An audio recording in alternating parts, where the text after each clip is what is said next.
Imagine giving up the one thing you cherish most to save someone you love even more. Now imagine that sacrifice sparking a thunderous response from a street full of roaring Harleys. That's Walter Green's story. The growl of a Harley-Davidson isn't just noise. It's a heartbeat, a memory, a testament. For Walter, a 75-year-old Vietnam veteran, that sound had been the rhythm of his freedom for decades. He'd ridden that bike across Arizona's winding roads, through the crowded chaos of Daytona Beach, and over the endless farmlands of Indiana. But here on a quiet street in Dayton, Ohio, Walter stood in his garage, staring at the one thing he had sworn he'd never surrender. He slowly polished the bike's tank, the chrome mirroring his weary face. The bike was more than steel. It was a vessel for his youth, his stories, and the echoes of men he'd served with who never made it home. Yet he had no choice. "Granddad," a small, soft voice called from the doorway. It was his 12-year-old granddaughter, Alyssa, her eyes shadowed with exhaustion. The illness had stolen her laughter. She clutched her sweatshirt, watching him. "You don't have to do this." Walter forced a smile, a heavy one.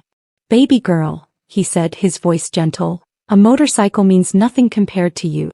This bike has given me more than enough rides. Now it's your turn to get better." Alyssa walked over, her small hand tracing the leather seat. "But you love this Harley more than anything." He knelt, his knees protesting, and held her shoulders. "Not more than you. Never more than you." The silence in the room was suffocating. Alyssa blinked back, tears not wanting him to see her sadness. Walter stood, a tired sigh escaping him, and looked at the Harley again. The keys were on the workbench, waiting.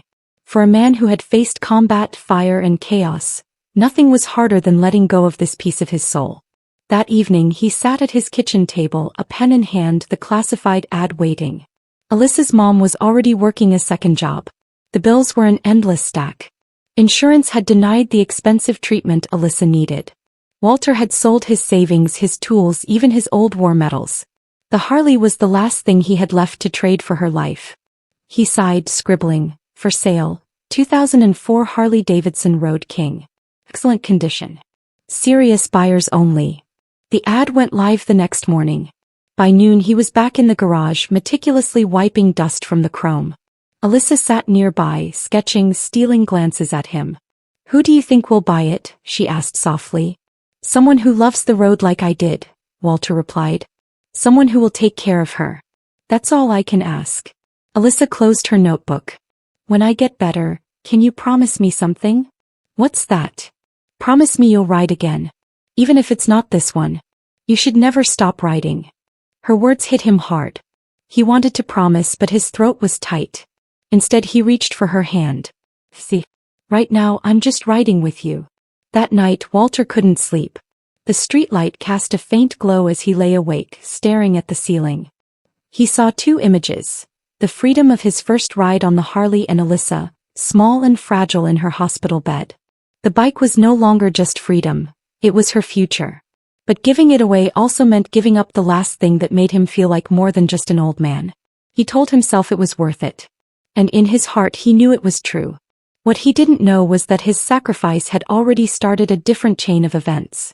The morning of the sale, Walter wheeled the Harley out of the garage. The air was cool, the mist thin on the pavement of Linden Avenue. He stood for a moment, breathing in the familiar smells of gas and chrome. Alyssa came out onto the porch. "You going for a ride, Granddad?" she asked, her voice raspy. Walter adjusted his helmet, forcing a smile. "One more, baby girl. Just one more." "Don't go too far," she said, her voice worried. "Don't worry," he chuckled, his chest tight. "I'll be back before your mama finishes her shift." The Harley roared to life, the sound echoing through the quiet neighborhood. Walter waved and rode away slowly. His knees were stiff and his back ached, but as the wind hit his face, the years fell away. For a moment he was that young soldier again, home from Vietnam, grasping freedom with both hands. He took the long way through Dayton, past the Air Force Base and onto the highway. The road seemed wider than his problems. He listened to the engine, to the road, to his own heart.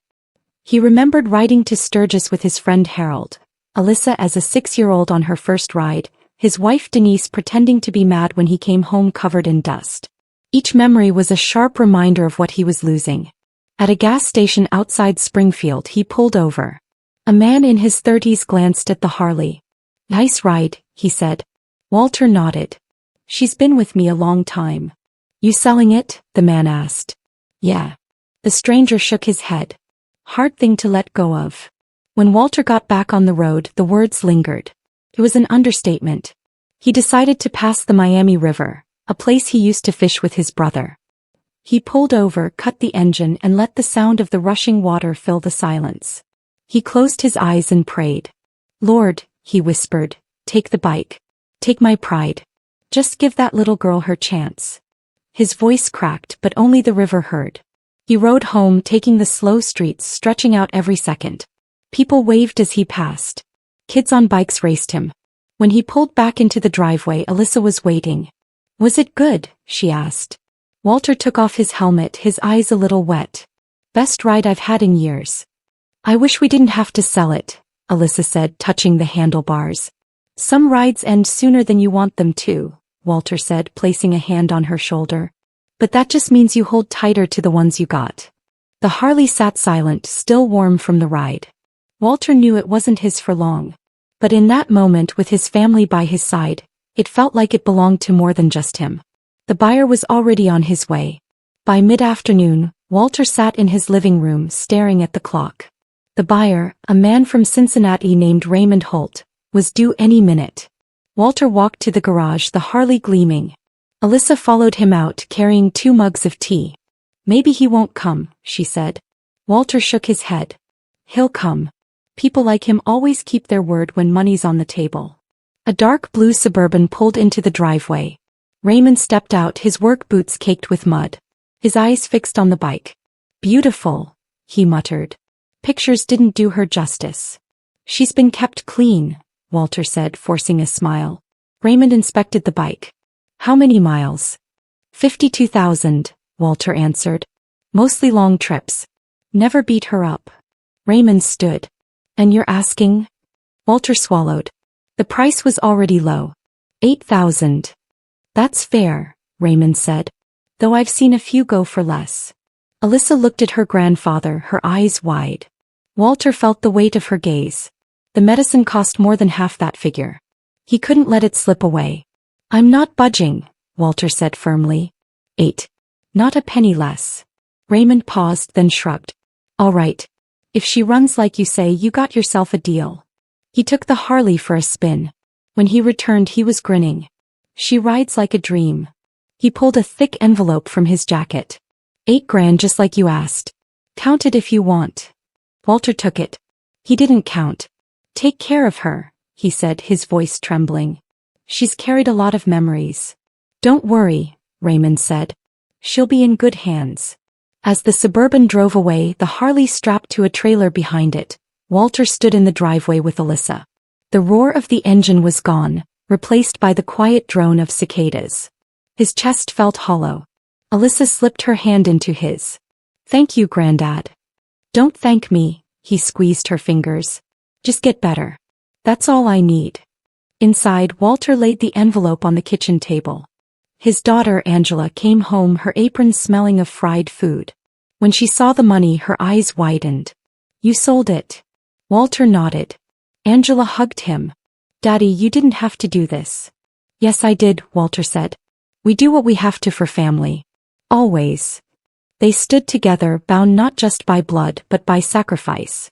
The Harley was gone, but Alyssa's hope was still alive. It was the trade he had chosen to make. What he didn't know was that his sacrifice had already started a powerful ripple. The next morning, Walter sat on his front porch with a cup of coffee. His neighbor, Carl, waved half-heartedly while mowing his lawn. Carl had seen the Harley leave. He knew what it meant. By noon, Walter decided to visit his friend Bill, a mechanic at a small garage on East 3rd Street. Where's the Road King? Bill asked, wiping his hands on a rag. Sold her yesterday, Walter muttered. Didn't have a choice. My granddaughter's medicine. Insurance won't cover it. Bill's eyes softened. That's one hell of a sacrifice, Walter. You do what you got to do, Walter said, shrugging it off. That night, Bill told his wife, and she told her sister, who was married to a man who ran a biker forum. The next morning, Walter's story was posted online titled, Vietnam vet sells his Harley to save granddaughter's life. The post was simple and truthful. And the truth was enough. Comments poured in. This man's a hero. Heartbreaking. Respect. The story went viral. A GoFundMe popped up, though Walter had nothing to do with it. Angela noticed it first, her face pale as she held her phone. "Daddy," she said, "people are talking about you online." "I'm no hero," Walter muttered. "I'm just doing what I have to." But as Alyssa sat beside him reading comments, a new one caught her eye. "This vet deserves more than applause. Somebody should bring him back a Harley." Walter scoffed. "Internet talk. Folks say a lot online, not much in real life." He was wrong.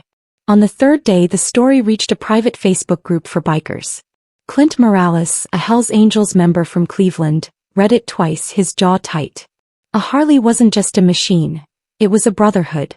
This didn't sit right with him. Clint forwarded the post with a simple message. "We need to talk about this."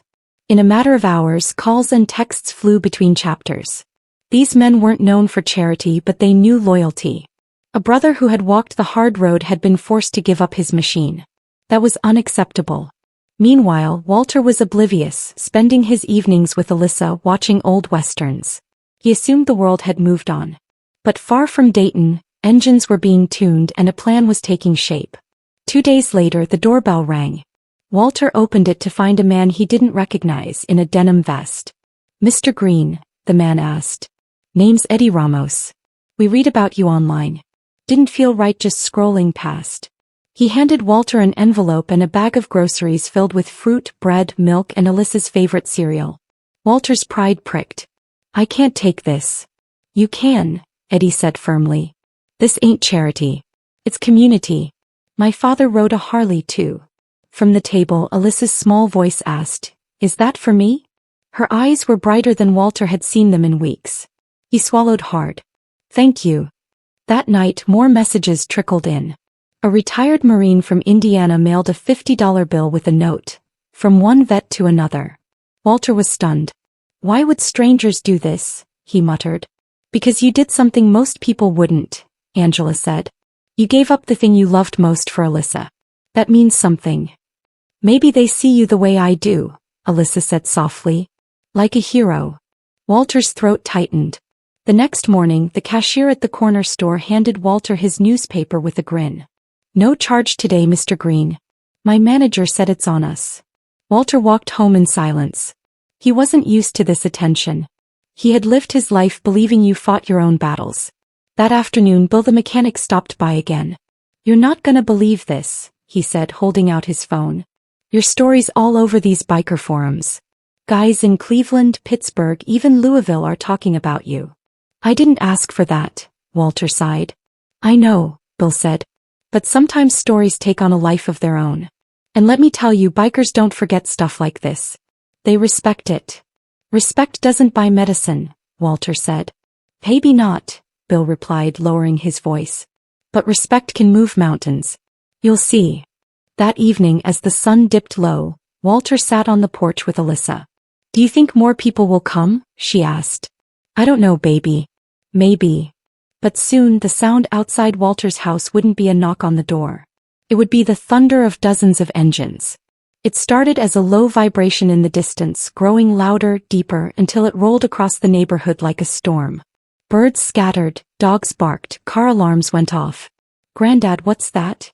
Alyssa asked, her eyes wide. Walter gripped the armrest of his chair. He knew that sound. Dozens of motorcycles. One by one they appeared, pouring onto Linden Avenue, filling the street. Leather vests flashed with patches. The air grew thick with the smell of exhaust. Alyssa's pencil slipped from her hand. "Are they here for us?" Walter stood, his knees protesting. He wasn't afraid, but he was confused. Why here? Why now? At the center of the pack, a tall man with a shaved head and a thick beard killed his engine. His boots hit the pavement with a heavy thud. On his back, the unmistakable red and white patch of the Hells Angels. He walked toward Walter's porch. Walter stepped down one stair. "What do you want?" "Name's Clint Morales," the man said. "Cleveland chapter. We heard about you." "Heard what?" Walter's brow furrowed. Clint tilted his head, a hint of a smile on his lips. That you sold your Harley to keep your granddaughter alive. He glanced at Alyssa. His tone softened. We don't let a man like you stand alone. The neighbors murmured, their fear turning to disbelief. Walter narrowed his gaze. I didn't ask for help. Doesn't matter, Clint said. Sometimes the road brings people to your door whether you ask or not. Angela pulled into the driveway, her sedan squealing. He jumped out. Daddy, what's going on? Who are these people? Clint turned to her, raising his voice. Ma'am, we're here for Walter Green. We're here because respect should be paid. I don't understand, Angela said. Neither do I, Walter muttered under his breath. Clint reached into his vest. For a second Walter tensed. But Clint pulled out a set of keys. Your Harley's not gone, he said. She's been bought back, restored, and she's yours again. Paid in full. Walter's mouth went dry. What? Brotherhood doesn't forget, Clint said calmly. You rode the roads we ride. You sacrificed for family. That matters. Angela gasped. Alyssa whispered, Granddad, they brought it back. Two riders wheeled forward and there it was. Walter's Harley, polished brighter than he had ever seen it. Walter staggered closer, his hands trembling. He touched the handlebars as if in a dream. The seat had been repaired, the scratches buffed out. She's yours, Clint said. Always was, always will be. I can't accept this, Walter said, overwhelmed. You don't get it, do you? Clint leaned in. This isn't charity. This is respect. Brotherhood. When one of you falls, the rest hold him up. Clint pulled out a second envelope and handed it to Angela. This is for Alyssa. Kish. Enough to cover her treatments for the year. Angela's knees nearly buckled. Why? Because good men don't go forgotten, Clint said. And because your father's sacrifice reminded us what loyalty looks like. The engines roared in unison, shaking the street. Neighbors clapped. Walter placed his hand on the Harley's tank. Thank you, he said, his voice hoarse. From the bottom of my heart. Ride her again, Walter, Clint said. She's not meant to sit still. The entire neighborhood had witnessed something unforgettable. For the rest of the evening, Walter didn't leave the driveway. The Harley stood there perfect. Neighbors peeked through their curtains. Angela opened the envelope. Bills stacked high, more than $20,000. Do you understand what this means? She asked. We don't have to worry anymore. Walter sat down, his knees creaking. I understand, he said. But I also know money like this doesn't just fall out of the sky. Those men gave it for a reason. The next morning, Alyssa bounded into the kitchen. Is it real? Did they really bring it back? Go see for yourself, Walter smiled. She raced outside, laughing, and circled the bike. You have to ride it today, she shouted. By late afternoon, Walter gave in. He strapped on his helmet, slid into his jacket, and swung his leg over the Harley. The seat felt like home. The engine roared, sending a shiver down his spine. He looped around the block, the wind in his face. His body protested, but the feeling was undeniable. Freedom. That was amazing. Alyssa shouted as he pulled back into the driveway. Walter took off his helmet. She rides like the day I bought her. That night he placed the Harley keys on the kitchen counter. The money sat untouched in the envelope. I keep wondering why me, he said to Angela. Maybe because you reminded them of what loyalty looks like, she said. Walter let her words sink in. He was grateful, humbled, but also uneasy. He knew this story was just the beginning. By the end of the week, Linden Avenue was a landmark. People drove past, snapping pictures. The local paper ran a front-page story. Veterans' sacrifice brings Hell's Angels to Dayton Street. Walter hated the attention. At the grocery store, people whispered. A woman stopped him. You're that veteran? The one with the granddaughter. That's me. God bless you, sir. She squeezed his hand. That's what real men are made of. To him it hadn't been heroic. It had been necessary. Alyssa's classmates began treating her differently. At dinner she said, they all think you're famous now. Walter chuckled. I don't need to be famous. I just need you to get well. Angela worried about the spotlight. I don't want Alyssa thinking people will always swoop in to save her. You're right, Walter said. But maybe this is one of those rare times when the world shows up the way it ought to. Still, not everyone saw it kindly. He overheard two men at a gas station, guys just milking it. Probably staged the whole thing. Hell's angels don't do charity. Walter said nothing, but the words stayed with him. He was asked to speak at his church one Sunday. He resisted but finally stood. I didn't sell my bike for glory, he began, his voice carrying through the quiet room. I sold it because my granddaughter needed medicine. Any one of you would have done the same. What those writers did, it shocked me. But it reminded me that the world still has room for loyalty, for brotherhood.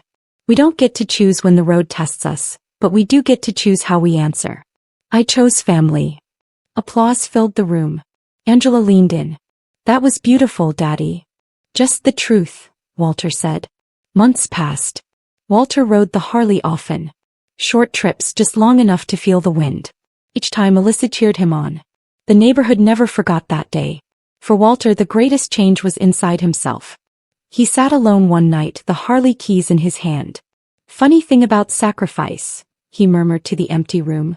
You give up something thinking it's gone forever, but sometimes it comes back to you bigger than before. The following Sunday he took Alyssa for a short ride. Her laughter echoed down the block and Walter couldn't stop smiling. It was proof that his sacrifice was worth it. A neighbor, Mrs. Whitfield, brought him a pie. I thought your bike was just a hobby, she said. But after what happened I realized it was something much deeper. You reminded all of us that family is worth more than pride. Walter nodded. It's not about the bike. It's about who you ride for. The phrase spread, becoming a motto.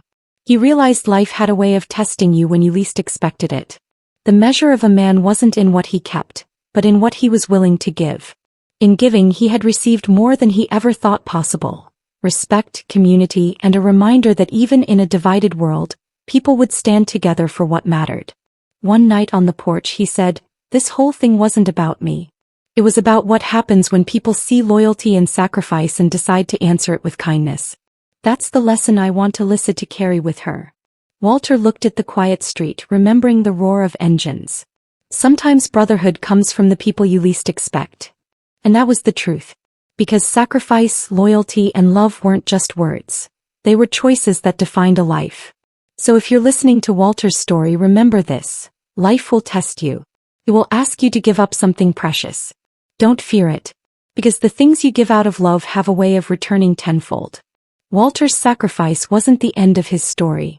It was the beginning of a lesson that spread far beyond Dayton, Ohio, touching strangers, neighbors, and riders alike.